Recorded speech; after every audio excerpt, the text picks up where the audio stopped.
That's hilarious.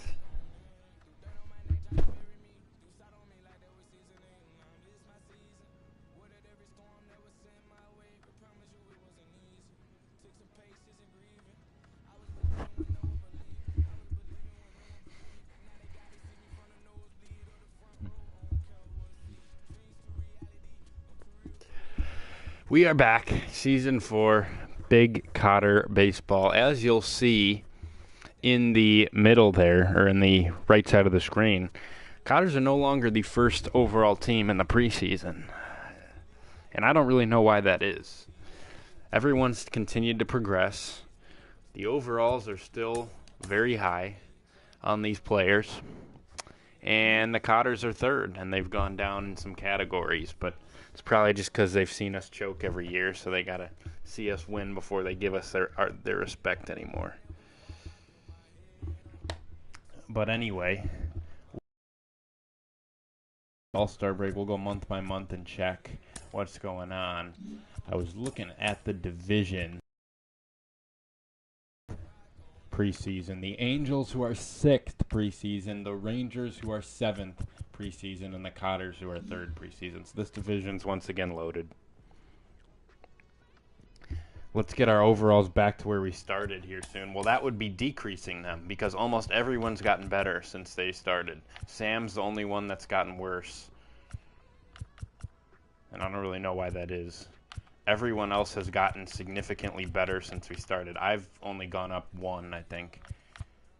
So if you want me to do that, then we'll just become way worse. Let's sim March and April and see where we're at.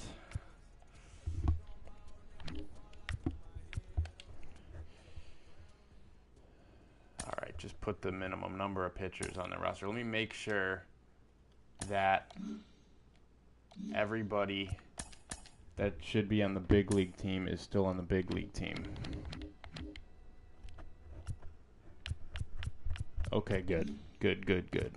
Cotters have started 1-3. Not ideal. Need to get hot here soon. This start has been mid. Why am I on the Angels? 7-6 for the Cotters.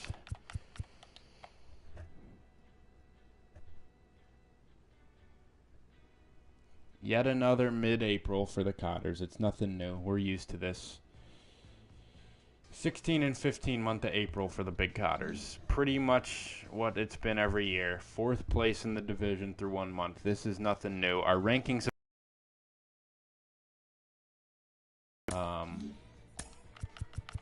we'll see who's off to a good start and who isn't after I clear these notifications. We'll just run. Pretty good. Brady Lang. Pretty good. Tim Wallace. A little bit down from last year. Troy Williams always starts slow. This is actually maybe his best start ever. Usually he has like a 600 OPS in April. Tawari is red hot to start the year. Love to see that. Mike Farmer has driven in 21 runs in April. That's a good sign. Sam Holvey has been dog shit in April. Kennedy, first year was a fluke.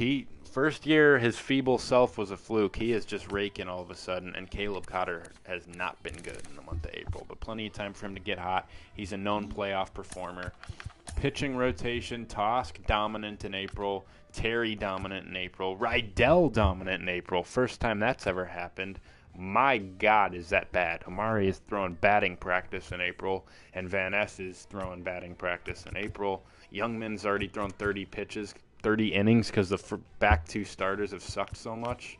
Coley lights out so far. Bryant Williams lights out so far. Handel lights out so far. Keefe pretty darn good so far. Welsh 1 2/3 innings of BP.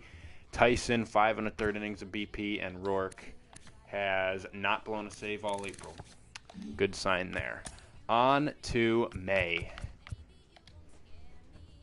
16-2 win, sandwiched between 2 W's, a sweep of the Mariners, 2-3 against the Tigers, 2-3 against the Brewers, 2-3 against the Rangers, sweep the Cardinals, 2-3 against the Rangers, lose a series to Cleveland, and then 3-4 against the Mariners. Good month of May for the Cotters. Game and a half back in the division of the Angels as we head to June. 4-game sweep of the Red Sox, 2-3 against the Royals. The Cotters are heating up. Did lose a series to the Marlins, beat the Pirates in a series, lose a series to the Nats, beat the Giants in a series, beat the Reds in a series, split with the Angels. Let's just get a couple more days to the All-Star break and see where we stand. Big series against Houston. Simulate the draft, and we take 3 of 4 against them. Any Cotters in the Home Run Derby? Tim Wallace has made the Home Run Derby, first Cotter to ever participate. We don't have time to watch it, however, so good luck, Tim. 55-36 at the All-Star break, 2 back in the division. Which Cotters made All-Star in the 4th season? Let's take a look and find out. Kyle Tosk is the starter for the AL, so that is a good sign. As Arozarena gets traded to the Atlanta Braves. So Tosk is an all-star.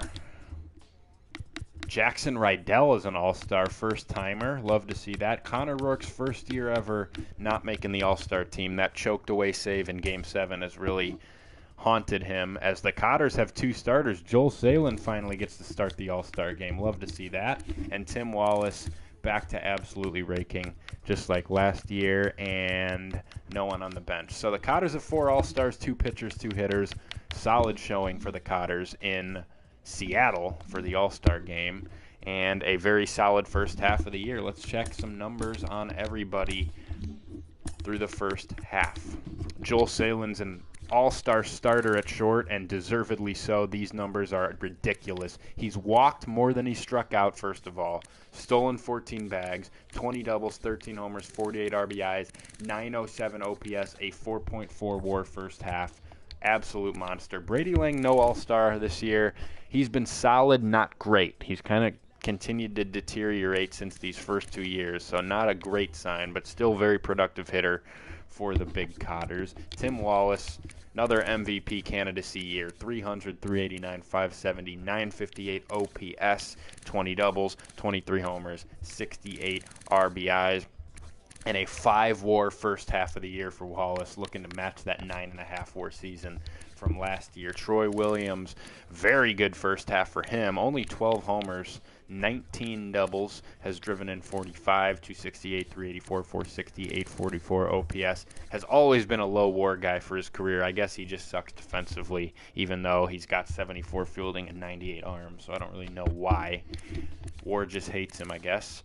Kieran Tawari, very solid first half, 269, 356, 452, 809 OPS, 12 doubles, 14 homers, 50 RBIs, and he throws up a 2.2 WAR in the first half. Mike Farmer, oh my lord, is Mike Farmer hitting this year? 311, 387, 513, 19 homers, 54 RBIs, 11 doubles, 2.2 WAR, which is the highest of his career, and we're only through a little more than half a season. We are moving him up to cleanup and switching him and going like this because he deserves to hit cleanup. Sam Holvey, very down year for him. He has been dog shit. Dog shit year for Holvey. He just continues to go down and overall. Yikes, man. 236, 329, 372, 702 OPS. Has homered just 6 times after hitting 25 last year. Has driven in just 31. 1.8 WAR for him. Still a Gold Glove candidate at third, but he might need to hit 9th. We'll see how Kennedy and Cotter are doing. Kennedy has been very solid. 264, 343, 462s, homered 14 times. Driven in 39, put up a 1.8 WAR over there at first base. So we'll move him ahead of Holvey. Cotter, pretty typical Caleb Cotter year. Actually a career year at the plate. He has 12 first half homers. 238, 336, 410, 746 OPS, 2.6 WAR for the Big Cotter backstop. Jordan Elliott, 293, 352, 414 in 99 at-bats, has homered 1 time, 9 doubles for him, and nearly 1 WAR off the bench. Yet to make an error. Austin Cotter, not awful for a backup catcher who's gotten 21 starts. Not too bad. I'll hand it to Austin. Dade Pitchford looking for a bounce-back year and is sort of having one. I mean, it's pretty much his career numbers. Nothing too different. Pitchford's solid lefty bat who occasionally will give you a start. Nate Reed, who they insist that I play every September, is shit. So that is the offense. Pitching rotation. Got a Cy Young candidate for the third straight year in Tosk. 138 innings of dominant baseball. Has struck out less than 100 guys, but has a 2.08 ERA, a .89 WHIP, and has been worth 3.1 WAR in the first half, surpassing his total from last year. Greg Terry, the reigning Cy Young, has been dominant, 130 strikeouts in 117 innings, 2.75 ERA, 1.27 WHIP, and a 3.4 WAR. And Jackson Rydell, first-time All-Star, hasn't been very good the first 3 years for the Cotters, but this year has been great.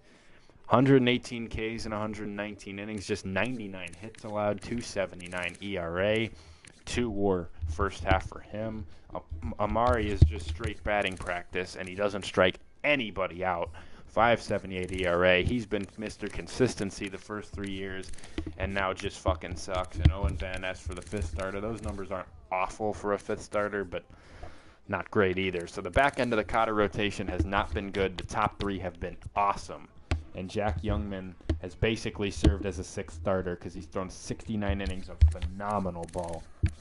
What a year for Youngman out of the pen so far. This is crazy. Theo Coley, uncharacteristically awful year so far for Coley. Haven't seen that from him. Bryant Williams, batting practice for Williams. Yikes. Was so good for the Cotters last year and was a playoff go-to, and this year is just throwing BP and has been worth negative .6 WAR. Yikes. Handel, solid again, has been giving up a lot of hits, but has been working around a lot of damage. Michael Handel. Ben Keefe, my goodness, 47 innings of dominant ball from Keefe. Will he choke in the playoffs yet again? That remains to be seen, but in the regular season he shows up. Matt Wells has thrown just 3 innings and has sucked. Tyson has thrown BP in 18 innings, and Rourke is having a fucking awful year as the Cotter closer. That blown save just completely derailed his career, it apparently. Has only blown 4 saves, but 4.50 ERA. He's only thrown 24 innings, which is odd, and has provided 0 value for this team. So the Cotter bullpen's having some struggles. The Cotter bullpen is having some struggles. Adley Rushman's on the trade block. Fortunately, Caleb Cotters clears him. As we will head to the trade deadline, not much else to do there. You just got to let the relievers work through it.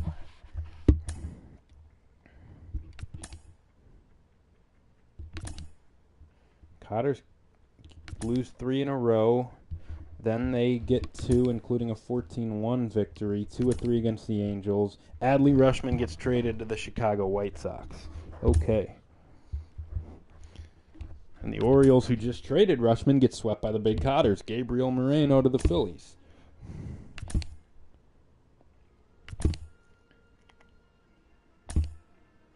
$67-44 for the Cotters, 2.5 back of the Angels, heading to August.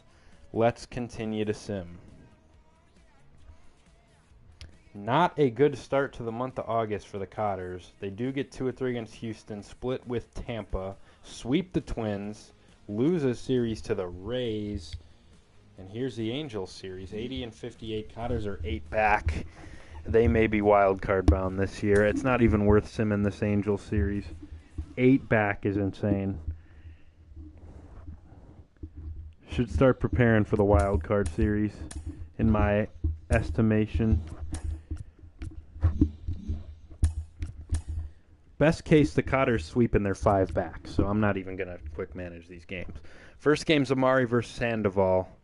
Angels have the pitching matchup advantage, and they win Game 1 6-3. Van Ness against Keller in Game 2, and I got to call 2 guys up for September, and it'll be the same 2 guys that we've always called up. Ken Waldachuk and Jordan Diaz.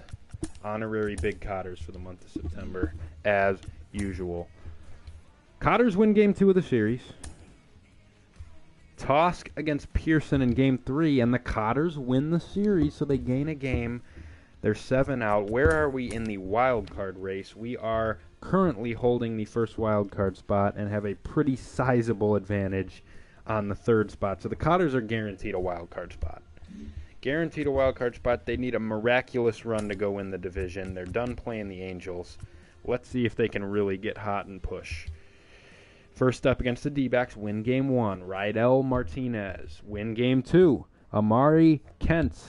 Win game 3. Cotters sweep the Diamondbacks, but they gain no traction on the division as the Angels also pick up a sweep. Van Ness against his clone in Texas loses the game. That's pathetic. Tosk versus Cease, Cotters win. Terry versus May, Cotters lose. And that's really going to hurt. Astros are just a half game back of the Cotters, so this series may prove important in the wild card standings. Cotters beat the White Sox in game 1, lose game 2, lose game 3, lose to the Yankees, beat the Yankees, beat the Yankees. 10.5 back. The Angels have pretty much already clinched the division. They may have already clinched it. So the Cotters are wild card bound for the first time in franchise history. They do sweep the White Sox. They are 2.5 up on the Astros. Let's just get to the playoffs, man. We don't need to sim for one spot of wild card standing. The only thing on the line in this Astros series is one spot in the wild card standings, which I guess determines whether you're getting a home series or a road series. I mean, because we're going to play the Astros anyway. So, let's just get to the playoffs. First game, Terry Flexen, loss. Rydell Taylor, loss. Amari Garcia, Cotters get swept. And the Astros have overtaken them.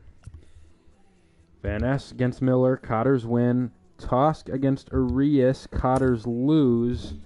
And this is the final game of the regular season, and the Astros have clinched the first wild card spot, and the Cotters lose. So the Cotters will be heading to Houston for a wild card series.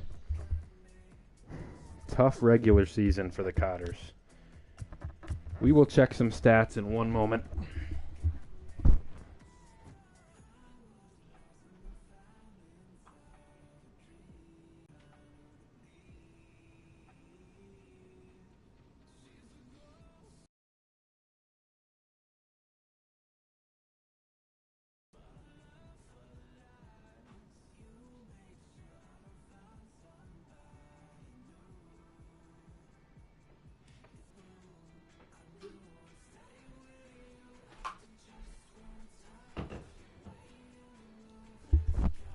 End of season numbers for the Cotters as they prepare for a wild card series. Leadoff man Joel Salin, the first time All-Star, maybe second time. Cooled off a bit in the second half of the year. Still a heck of a year. 294, 367, 489, homered 24 times, doubled 40 times, stole 18 bags. Didn't strike out a whole lot at all.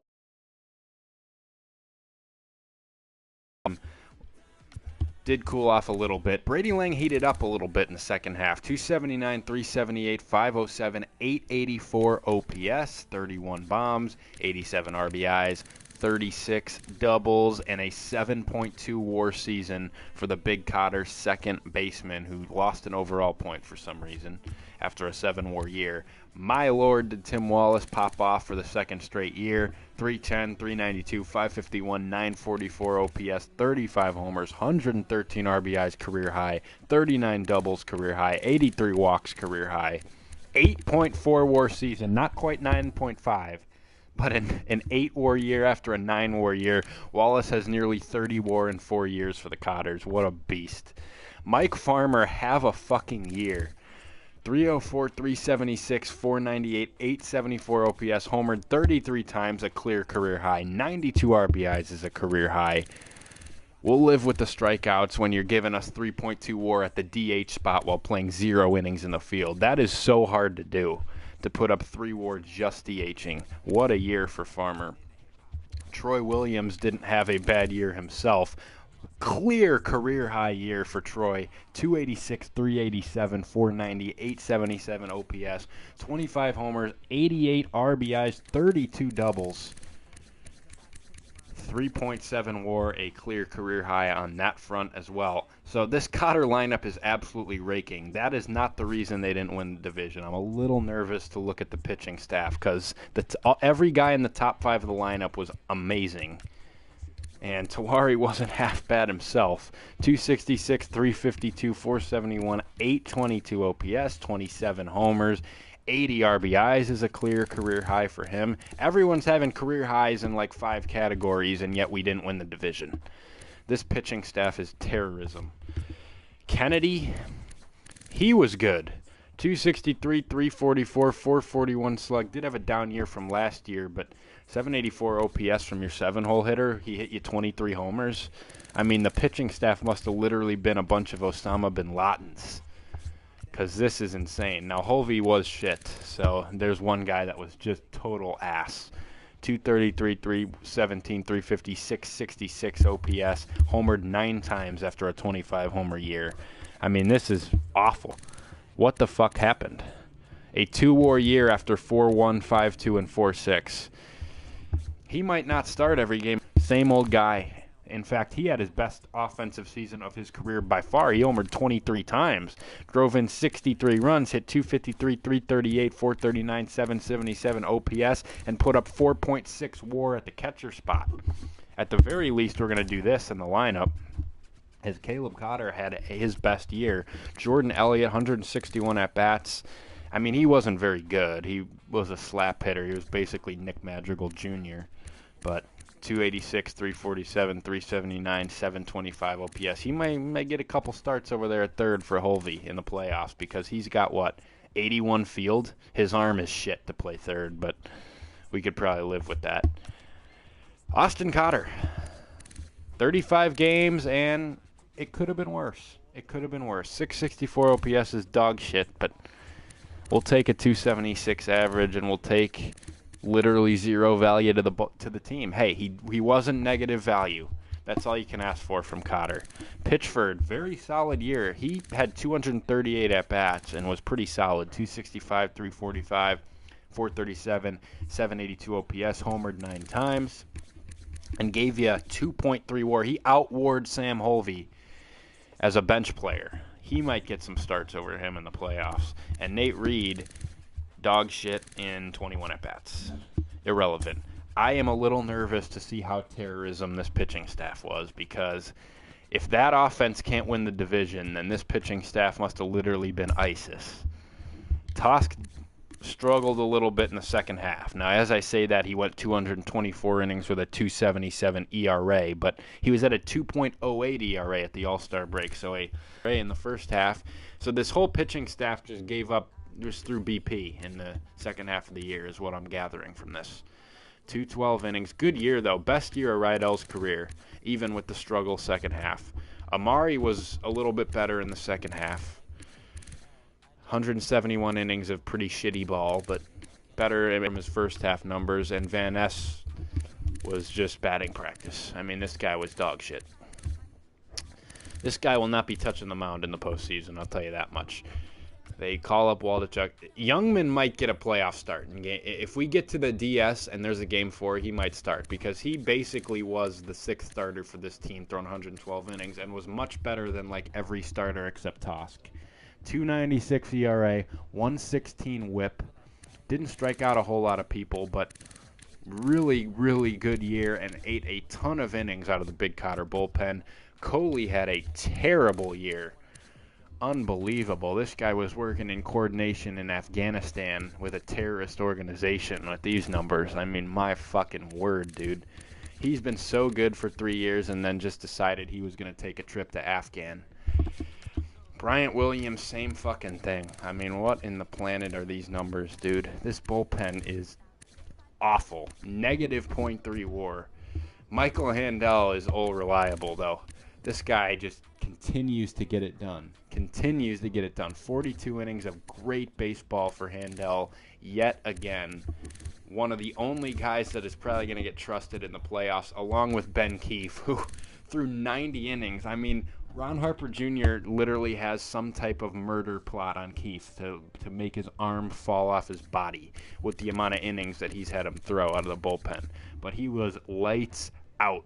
2.49 ERA for Keefe. He is going to be a trusted arm in the pen in the playoffs. And Andrew Tyson actually is probably going to be more trusted than most with these numbers, which aren't incredible, but comparatively, especially the 43 strikeouts in 34 innings, pretty good. And Connor Rourke is just not the same guy. He choked away the Cotter's ALCS chances and just hasn't been the same since. Only 33 saves, 1-5 record, 4.27 ERA, didn't even strike out a guy in it and gave up 44 hits in 46 innings. Yikes. He may not close in the postseason because he fucking sucks now. So those are the numbers. We forgot Matt Welsh. Matt Welsh is making the playoff roster. Don't you worry. Unless we released him. We did not. He threw 7 2/3 innings and wasn't terrible. So, maybe he touches the mound in the postseason. Who knows? Let's check league leaders and awards. Jackson Rydell won the Cy Young. Interesting. So the Cotters have had 3 Cy Young winners in their pitching rotation, a different guy each year. Tosk won it 2 years ago. Terry won it last year. Rydell wins it this year. I'm shocked that his numbers were Cy Young worthy, but I guess they were. Congrats to Jackson. Look at the last 3 Cy Young winners are Big Cotters, and they're different guys. Top 3 in the rotation getting the job done. No one else wins an award. Was anyone else in contention for an award? Caleb Cotter wins the Gold Glove at catcher, his first. That's big time. Kieran Tawari, third in the Gold Glove race in left. And that is it. Mike Farmer, Silver Slugger DH, second behind Ohtani. No shame in that. Caleb Cotter, third at catcher. Brady Lang, second at second base. Wallace probably had to win it. Joel was second behind Seager at short, and Tim Wallace wins one of the outfield Silver Slugger spots. Well-deserved on that front. League leader-wise, Terry led the league in strikeouts. Rydell led the league in winning percentage. Tosk led the league in shutouts. Tosk led the league in complete games. Tosk led the league in innings pitched. Tosk led the league in whip, and it keeps going. No one top 8 in average. 3 of the top 5 in hits, Farmer, Wallace, and Salin. Farmer 5th in at-bats. Salin 7th in doubles with 40. No one up there in homers. The top Cotter is Wallace with 35, ranking 11th in the AL. Tied for 4th in RBIs is Tim Wallace. 2nd in runs, Brady Lang. 2nd in walks, Brady Lang with 94. Troy Williams tied for 4th with 84, and Tim Wallace 6th with 81. This Cotter team gets on base. Wallace 6th in on-base percentage. Wallace 6th in OPS. Rydell tied for 2nd in wins with 19. Tosk 4th with 18. Rydell had the least losses in all of baseball with 3. A lot of run support for the Big Cotter Cy Young winner. Kyle Tosk 3rd in ERA. Greg Terry 4th in homers allowed, Tosk in 7th in a good way. Tosk leads the entire league in shutouts by 3. Greg Terry leads the entire league in strikeouts. Jackson Rydell 7th in the AL. Tosk leads all of baseball in complete games by 2. Rydell tied for 7th. Tosk leads the AL in innings pitched with 224. Rydell 6th with 212. Walks allowed, no Big Cotters. Tosk leads the AL in whip and is 4th in all of baseball. Terry leads all of baseball in pitching war. Tosk 2nd in the AL, Rydell 6th. And in batting war, Tim Wallace 3rd in the AL, Brady Lang 7th, and Joel Salin 10th. All right, we are on to the wild card best of 3, all 3 games in Houston. The Cotters have played the Astros in the playoffs the last 3 years. 2 years ago, they got swept in the ALDS by the Houston Astros. Last year, they beat them in 4 in the ALDS? Yes, 4. And this year, they get them in the wild card. So here we go. It'll be Tosk against Luis Garcia in Game 1. And give me one moment, and then we'll start.